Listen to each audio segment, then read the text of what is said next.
bwa mbere ebi obwabira ryo mugenyi mukuru ahakiro cyo kwijuka okwatanisa kandi ekitebekanisi buhaga bakabarore Research and Resource Center KRC Uganda kandi umukoro ogu gubire ahaviri na garden zo muri Kasese gu ayorekere okwabataka bingi bagerezeho okuterera obururu abebembezi abatahikirire kandi n'abatine bisangizo.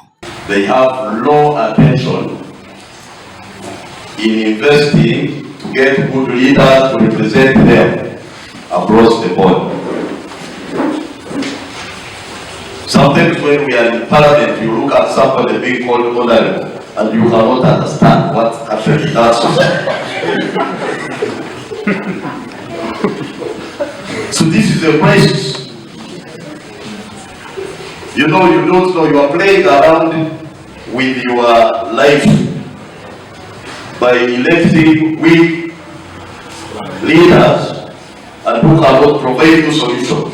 Ahanshongani yemwe ayorekere kuba mumbanyisha ngero omeza gahwire barigere kwatwa kandi abarukujinanwa hamishango erikwe kusa ahaburi bwenguzi kandi yayoruka ngo harimo honorable Sisi na Moju owa Rwengo, Paul Akamba owa Busika County hamwe no wa Igara East Michael Mawanda. But it means you can't focus on the vision of the country.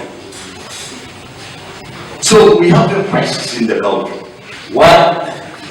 Because you are elected using all, I don't know what yardstick people are using to select leaders.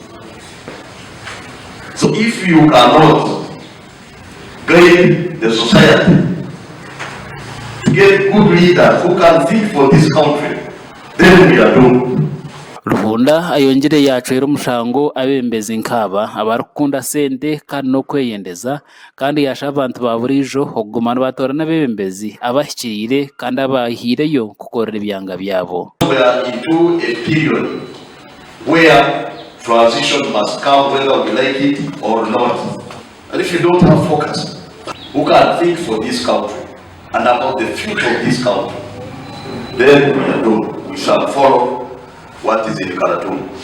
John Mugume horo mukuru wa commercial officers zo mu Rwenzori region hamwe n'abamwe abejumbire omukorogu nabo bayereka ebiri kubakwataho. But you know what the private sector is doing now? They are making sure that we do what? We fight. You may find it is the private sector fighting businesses all in Kampala. They say you close and we see. In the line of bringing people together. For those circles, that's the one that's trending now. But when you unpack very well, you find us moving towards cooperation. Because God fears some point normally recruits me in this area. And he says, circles can come together to come up with the cooperatives and grow into cooperatives. Every cooperative that wants money, there should be a maximum liability, which is approved by the Ministry of Trade, Industry and Cooperative. And all those play in people accessing resources because you have to submit to the ministry to allow you to borrow money. Kandwe oriyo muhezi wa meya habwa Kasese municipality mupango Robinson na washabire abembezi be binebi okureba ngo bakwataniza hamwe ahabwentuka ya municipality egi. And if we are not cooperating like from other districts to share experience how they are doing their things, then we shall not be there. We wish that this arrangement continues and we give it time, we exhaust everything, we learn. Amakuraga gashakwa Justin Nyakisiki awa Sky TV ya Genshonga omuri Fort Poto.